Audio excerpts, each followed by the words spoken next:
Hello everyone, this is Andrew. Welcome to Keen on America.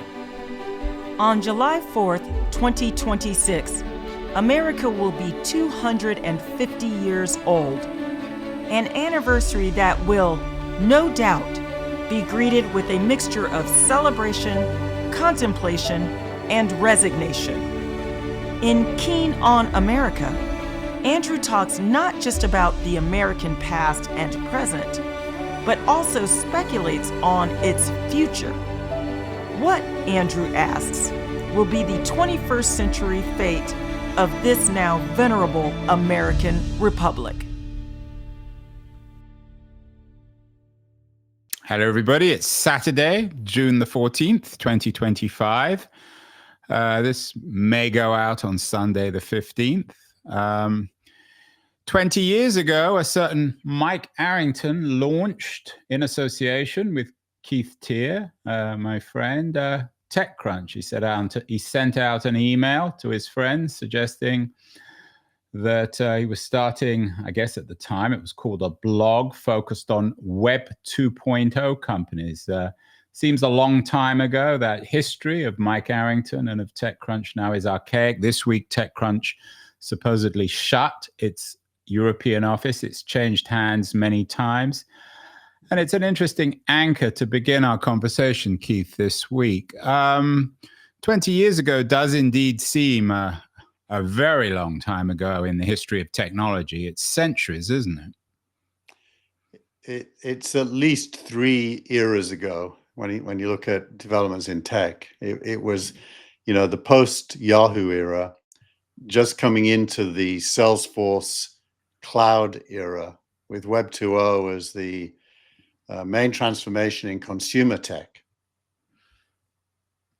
And you linked to an ex from Jay Wong who's writing about this, saying people were talking about Web 2.0 back in 2005. It felt like Web 1.0 was just taking off with eBay and Amazon. I'm not sure what kind of a memory he has about, but he does make an important point that it's always easy to categorize history retrospectively. Everything always looks perfectly neat in hindsight, but back then it wasn't very neat, certainly not the neatness that it has today. Yeah, well, look, Web 1, which is a loose label really to describe Alta Vista, Yahoo, Excite, InfoSeek, and Hotmail, and things like that. Web 1 was still massively dominant. So to focus on Web 2, where the poster child was a not yet funded YouTube. So what's the difference between Yahoo and YouTube when it comes to trends? And what we were doing in 2005 was looking at YouTube and making the case that represented the future more than Yahoo. And that's where the Web 2 label came from that set of thinking. Well, the label was invented by Tim O'Reilly and I think Doherty. Not really. Well, the term came from. Well, O'Reilly ran with it. But anyway, I mean, the term is just a term. You note that YouTube was very much bound up in the foundations of TechCrunch, that Chad Hurley pitched YouTube at the first party in Mike Arrington's house, which was known as the TechCrunch house in Athens. YouTube, of course, now is owned by Google. You suggest that YouTube was the first Web 2.0 company. I would argue, and I think you and I have talked about this before, maybe disagree. I would argue that Google is really the first Web 2.0 company. Is that wrong? Totally wrong. Google's a Web 1.0 company. It's just indexing the web and creating a search engine. Web 2.0 is characterized by, look, Web 2.0 was latent in Google in that it indexed your website and presented the content somewhere else. And the essence of Web 2 was that content and its original publishing place were separated, and that now content could freely float and be re-represented in new environments separate from where it was originally published. So in that sense, Google did do that, but it did it as a portal. Google was a portal. It was a destination. The essence of Web 2 was that portals themselves were undermined by aggregation and syndication. And so Google was, in a way, a hybrid. It was kind of both things. It was at the bridge, but you note that the comparison was between YouTube and Yahoo. Isn't the better comparison Yahoo, which was physically indexing information on Stanford's campus through a website, or imagining yahoo.com being the center of this information, and Google? Aren't they quite different? And was Google, and the early history of Google, of course, is very, very interesting, but Google.com was never the heart of the Google ecosystem, was it? Oh, it was. Google didn't have anything other than Google.com until it introduced its advertising platform, which came after it was a public company, by the way. Yeah, but this came before Mike Arrington founded TechCrunch. This came before O'Reilly and Doherty invented the term Web 2.0. What year did that happen? It really never happened. I mean, what do you mean it never? Because it happened. What do you mean it didn't? Look, you got to remember, I was sitting in the room with Larry and Sergey during these years because we were partners with them at Real Names. And so I know intimately how they were thinking. And their goal was to attract traffic to Google.com and then get paid when it went off Google.com. The only difference with Yahoo is Yahoo was trying to attract traffic to Yahoo and wanted to keep it. So the distinction between Google and Yahoo was whether you monetized exiting traffic. And to monetize exiting traffic, you needed an advertising platform for external visitors and the reward that came from sending them. That was Google's innovation after PageRank. PageRank was its first innovation. But in both cases, it was a centralized company. And the essence of Web 2 was decentralized. So Google definitely... I take your point, but of course, the essence of Google compared to Yahoo was it was automated. I mean, they didn't hire teams of digital librarians to sit on the Stanford campus and collate information for them. Yahoo was a curated directory. Google was an index search engine from a crawler that did link counting. So architecturally very different, but from a business point of view, they were both centralized monetizers. So at what point, this comes back to the key question, at what point did Google.com, was it replaced with, I don't know whether this is the right word, a distributed model where you didn't have to go to Google.com to search on Google? That never happened. Even today, that doesn't happen. If you're going to search on Google, you go to Google.com. Even if it's inside an Apple browser, it's directly linked to Google.com. You and I disagree on this, but... Well, explain what you mean, Andrew, because I might not be understanding you, but it is centralized. There's no decentralization in Google. But it's perceived to be decentralized, whether or not you're really going to Google.com. At what point did Google understand that it needed to essentially, I mean, it already downloaded the web. That was one of its more revolutionary qualities in terms of building a smart engine. But at what point did Larry and Sergey and Schmidt understand that they needed to essentially become the web to be ubiquitous? That anywhere anyone ever went on the internet, they would find a Google search button. Well, you don't find a Google search button anywhere on the web. That's the problem. So if you think about Larry and Sergey, what was their mantra? Organize the world's information and make it accessible. So yes, you're right. They had to put the web in a box, but so did Yahoo. Yahoo just did it worse. So in that sense, they were similar. They were both trying to take the web and put it into their place and have it become the authority. And Google was just better at it. And then they wanted to make it accessible to you so you could go somewhere. That was their original vision. By the way, they had no idea of monetizing it initially, none. But everybody knows that, and that's a well-known story that they were against advertising, and then Schmidt came in, and they weren't VCs, against it. No, they weren't. Well, they just didn't. Yeah, I mean, they were, but the VCs came in and wanted a business model. No, also not true. It was a guy called Bart Waskowitz, who is the husband of one of my employees, Barbara Gore, who ran sales there. He was hired as the first sales guy, and they tried to figure out how to monetize, and it took them quite a few years to come up.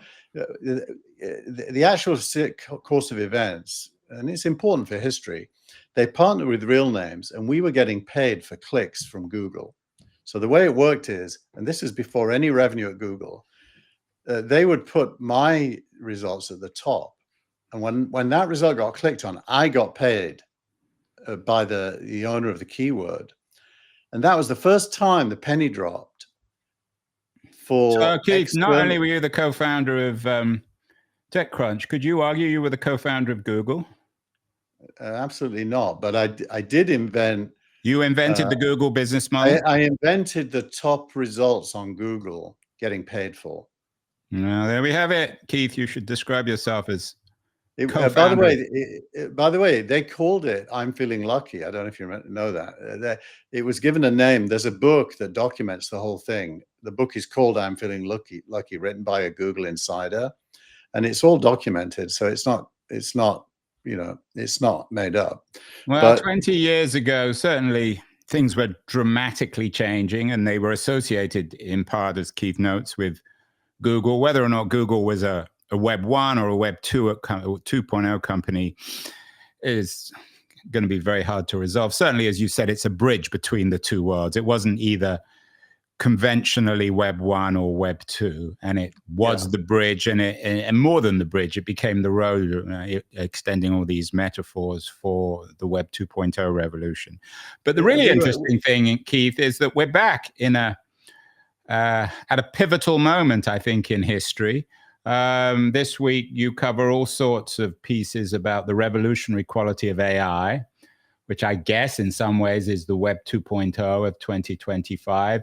These articles are almost predictable. The FT has something about whether AI will disrupt or displace jobs. Vinod Khosla has a piece and a speech about whether AI is a utopia or a dystopia. But the consistency, I think, is Google. There was a very interesting piece in the BBC, on the BBC website, ironically enough, about whether or not Google is about to destroy the web, because one of the consistencies of 2005 and 2025 is the central role of Google.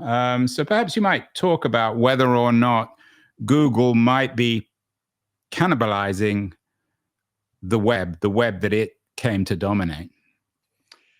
It's actually a super interesting story because the core of that BBC story, the word "the web" is used to describe the benefits that traditional media get from Google.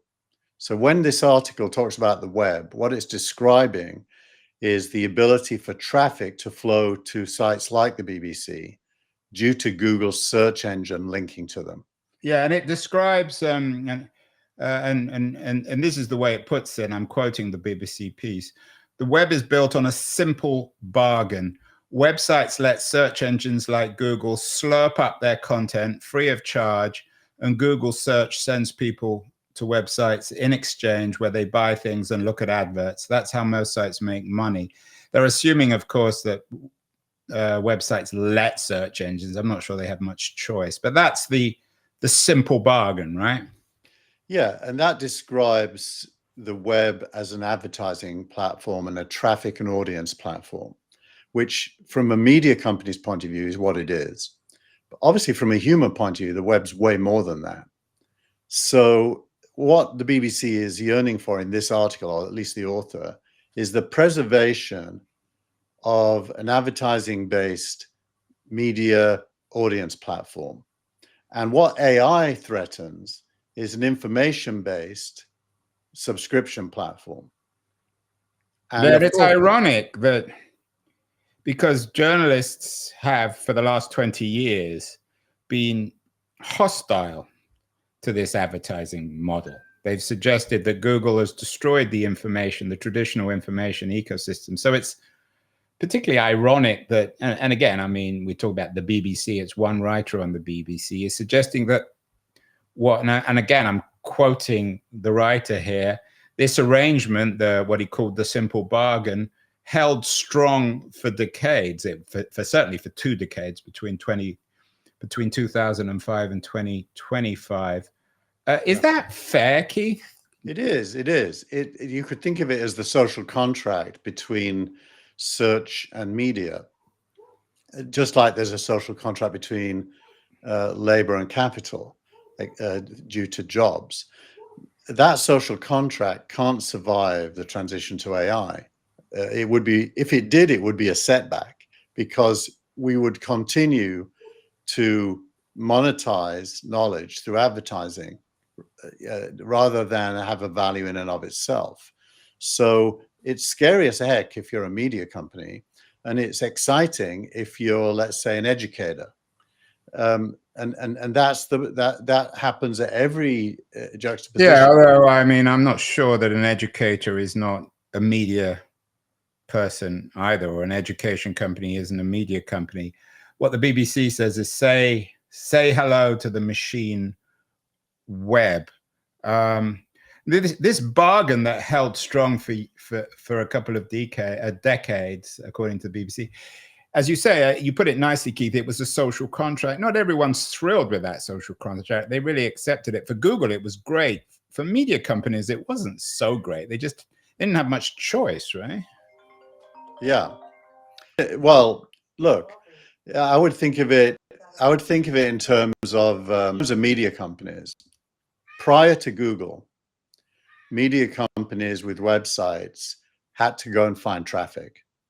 So the digital media was much smaller than the physical media between 1994 and, let's say, 2002, maybe even 2005. Digital media didn't really begin to be as big as physical media until the 2020s. Look at the New York Times history as a good example of that. The revenue from digital is now bigger than from physical, but that's a fairly recent phenomenon.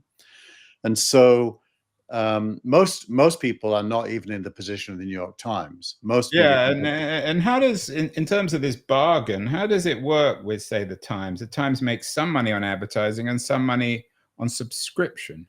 How does the bargain work in terms of subscription? Traffic. It's a funnel. You know, inside the New York Times, somebody in the revenue department will have a funnel that looks at every click and how many of those clicks convert to subscriptions.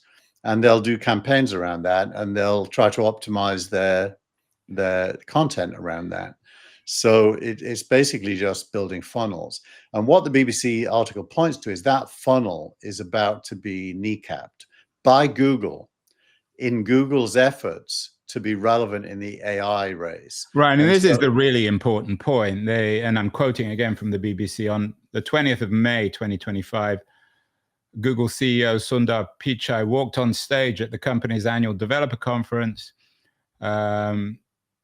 He said that Google is going further in terms of its development of AI. For those who want an end-to-end AI search experience, we are introducing an all-new AI mode. It's a total reimagining of search. What does that mean, Keith? And why does that put an end to this period between 2005 and 2025? Maybe we call it the Web 2.0 period. So AI mode produces results from training, not from an index. So links to sources are not relevant because there is no single source for the AI's answer. It's coming from all of its learning, not from a specific New York Times article. And so there are no links in AI mode unless Google forces them in as an advertising ploy, which if it does, will damage it, because no one really wants advertising in their AI results. So you end up with this binary decision, AI mode or search mode. And search mode, you can have this pipeline of conversion. In AI mode, there are no links unless you explicitly ask for links. You will get some if you ask for them. And that means that the incidence of Google sending traffic to media companies is going to decline significantly. And the media companies will have to stand on their own legs for attracting an audience. So in a weird way, does that, given that Google was the bridge, as you noted earlier, between Web 1 and Web 2, is this, in an odd way, a return to Web 1 or pre-Web 1? Or is it something entirely new? It's something entirely new. Web 1 did have links and clicks and traffic. This is knowledge delivered to consumers for the purposes of learning and understanding. As a business model, probably it tends towards free, because the cost of producing results, as Sam Altman talked about this week, tends towards zero. And so you really end up with free. And I think one of the key building blocks here is going to be copyright law. My belief is that the legal system will say it's fair use for an AI to train on public information. This comes back to, you noted YouTube's central role in the beginnings of TechCrunch. Of course, a lot of the content that was put up on YouTube was originally, quote unquote, borrowed from the web, or borrowed from other people. It wasn't really owned by the people who put it up. Yeah, that's true. But YouTube didn't steal it. It was people like me publishing, let's say, a music video. You did that, Keith? You were stealing other people's content? Sharing, I would say. Sharing. Borrowing. You're going to give it back. Maybe borrowing. But yeah, so I think we have to reimagine the internet as a knowledge engine. They call it machine, but it's really a knowledge engine, and it's a good thing from a human point of view. It's a very bad thing from a media business model point of view. And as the BBC says, this changes everything. As you know, a lot of websites are struggling. On a day like today, Keith, as we're talking, there's war in the Middle East between Iran and Israel. There's also an assassination of a Democratic politician in Minnesota. This news will be interpreted differently by different parties. You'll have the presentation, for example, of the Israel-Iran war presented dramatically differently in Tehran and Tel Aviv. How does AI cope with that? You say that it will be machine produced, but will machines say, well, if you're in Tel Aviv, this is how we need to interpret the war, and if you're in Tehran, this is how we interpret it? Well, the AI is clever enough to do both. And remember, AI is not proactive, it's reactive. So it depends what the user asks for. If the user asks for a balanced understanding of different interpretations around the world, it will do what you just described. If the user asks for a strong pro-American opinion, it will do that. So the AI is capable of all of the above. But it depends how you ask it. I mean, very few people will say to an AI, give me a strongly pro-American version of what's happening in the Middle East. They'll put a question like, why did Iran invade Israel? Or why is Iran illegally trying to get a nuclear weapon? Well, my experience of using O3 Pro this week, which is the new recently launched one, is you have to pay $200 a month to be able to use it, is it will comprehensively scan, understand everything, including building in web search and research tools, and give you everything, and it'll leave you to decide opinions. There's no opinion really in AI. There's the ability to answer questions and research questions, and even analyze questions using programming and code. So it's a tool. At the end of the day, it's a tool. It's not a replacement for thinking. Do you think, though, that when historians of information and media politics look back, they'll see the the late period of Web 2.0, shall we say 2015 to 2025, is a period of fake news where the Google web of links didn't work and got replaced by AI, and then AI cleaned that up and there's no longer any fake news? Or do you think it will be seen as a prelude to an age of increasing subjectivity? So I do think that Google's link counting stopped working roughly around 2010 as social media grew, especially Twitter, Facebook, LinkedIn. Interesting, yeah. And so you moved from a page-based internet to a post-based internet, and posts were short and ephemeral, and attention went away from the portals to social media feeds. You remember the old phrase, rivers of feeds? Yeah. The real-time web was a phrase often used starting around 2008, 2009. So when that happened, Google began to curate search results from an advertising point of view. And the top third of a Google search page was not search results at all. It was curated by Google for revenue purposes. And so Google morphed from a pure scientific-based search engine doing link counting into a monetization engine. And that's been true for a long time.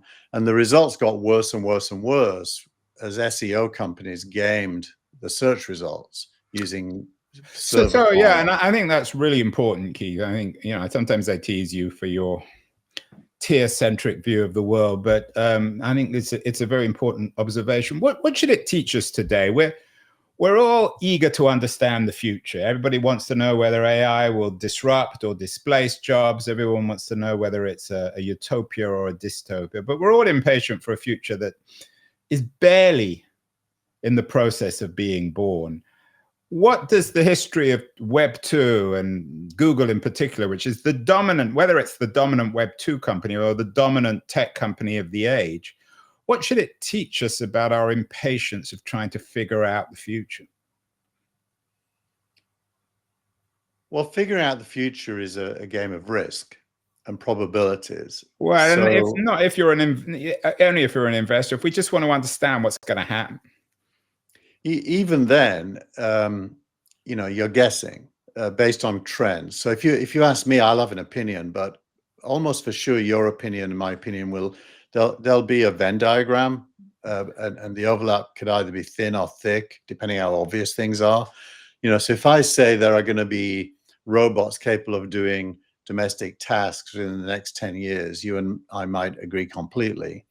If I said there's going to be robots replacing pretty much every manual job within 5 years, we might disagree. Okay, I take your point, but you're not getting the question. I'm asking you, what does history teach us about how long it takes for a technology? Because you were already saying these kind of things. You and I had many conversations. Steve Gilmore got it. A few people got it back in 2010.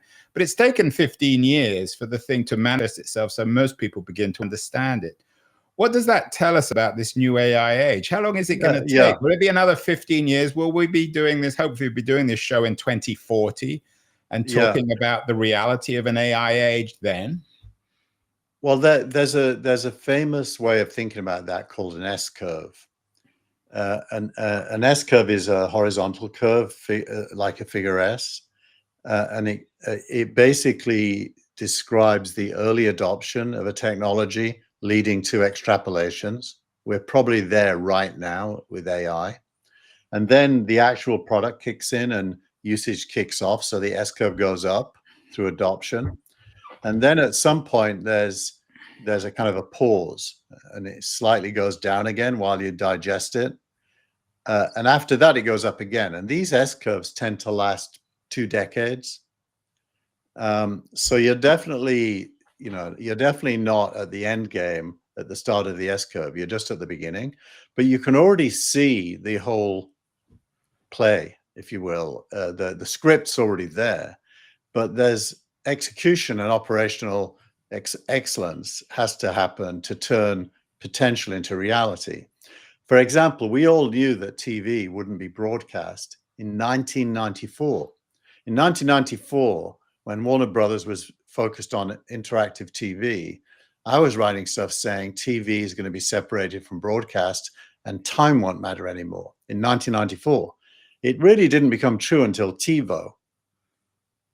And so you need actual companies to do things to make potential turn in reality, which is why the hostility to big tech is so flawed. Unless you have tech doing things, none of this stuff becomes real. And individuals who are driven by passion, like Michael Arrington was with TechCrunch. Yeah, although I'm not sure everyone would agree to use the word passion, maybe other words. In other words, when the BBC says, say hello to the machine web, it's going to be a long hello. It's going to take years. And you talk about big tech. My interview of the week this week is Karen Howe. Her book, Empire of AI, Dreams and Nightmares, and Sam Altman's OpenAI is already a bestseller. It's having an enormous influence. She's very critical of OpenAI and its imperial aspirations and consequences. Would you? I'm not sure if you had the chance to look at the interview with Karen or her book. Yeah. So look, in the early, you've always been very hostile to AI, of critics of big tech, but doesn't she have a point here? I mean, especially given the last 20-year history of the way in which big tech, Google and Facebook have corroded democracy and our information ecosystem. Look, it's characteristic of this early S-curve that 95% of observers either don't understand or see negatively the early evidence of a new thing. So she's in the vast majority of people, I would argue, when so you're saying she doesn't understand what's happening, even though she's an experienced tech reporter. She worked for the MIT Review, Wall Street Journal.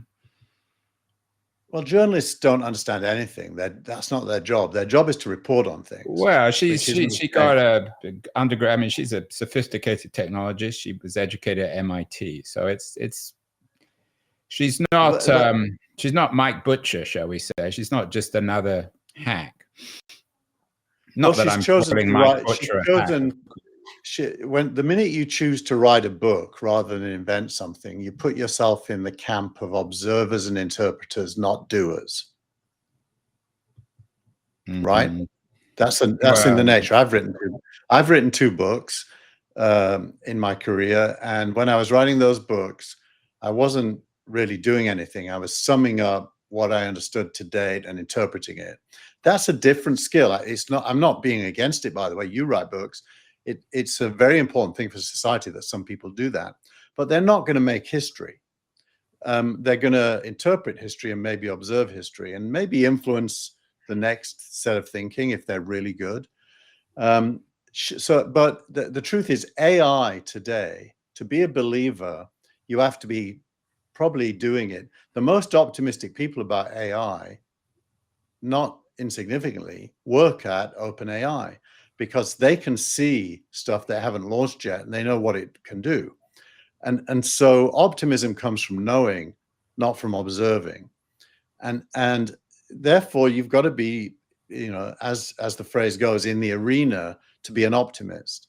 You can also be a pessimist, by the way, because sometimes things don't work. Well, I don't agree with that. I mean, back in 2005, every journalist was writing a book about the promise of AI, of Web 2. In fact, that's my book, Cult of the Amateur, was the first really corrective on that. It was the first pushback against that optimism. So I don't think all journalists write optimistic books. Sorry, not all journalists write critical books. They're writing them now, like Karen Howe's Empire of AI, but they're not always. Viewers should look at the interview with Karen. She's particularly good and articulate, and she knows her stuff. So she disagrees with Keith on OpenAI. And I want to give her credit, Andrew. I said she represents probably 95%.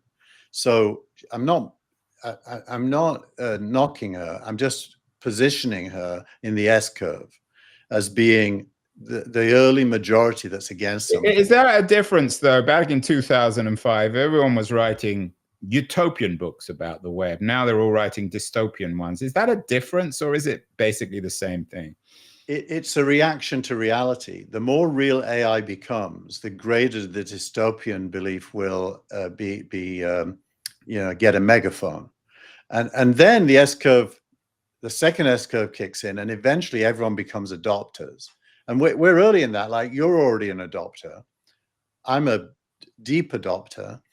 The adopters will grow massively, and eventually people like her will join the adopter group. She's an adopter. I'm sure she uses AI. She's a educated technologist. One can use AI and still be critical of it, in the same way as you could be critical of social media and have a Twitter account. I don't think she's just critical. We all should be critical, because things aren't perfect. She's more than critical. She is a doomster, if you will. And so she's not just critical, she's at a binary level against. Well, people should read Empire of AI, look at my interview with her, make their own minds up. Finally, post of the week, ironically, given the fact that you said it was that changed the original Web 2.0 revolution and corrupted them, and at this point, is Josh Koppelman. He posted on X, Facebook made social networks, TechCrunch made startup networks. 20 years ago, I received this email from Arrington, and ever since, TechCrunch has been an open tab in my browser. It's hard to underestimate the impact it's had on the ecosystem. Is TechCrunch, will it be one of the victims, if you like, of the AI revolution? This week it's making news, as you note in the news, because it supposedly shut its European office, although it claims it didn't. Can journalistic endeavors, whatever you want to call it, Web 2.0 endeavors like TechCrunch, can they survive in the age of AI? I think if they do, they have to adopt the TechCrunch playbook. If you characterize what Michael Arrington did with TechCrunch, it wasn't really ever a journalistic effort. It was what I would think of better as a participant observer, as we say in sociology. That is to say, it both impacted and observed at the same time. Mike's opinions were always very strongly articulated, although often not felt as deeply as they came across, because he was able to learn as he went. But TechCrunch became the organizing center of Web 2.0.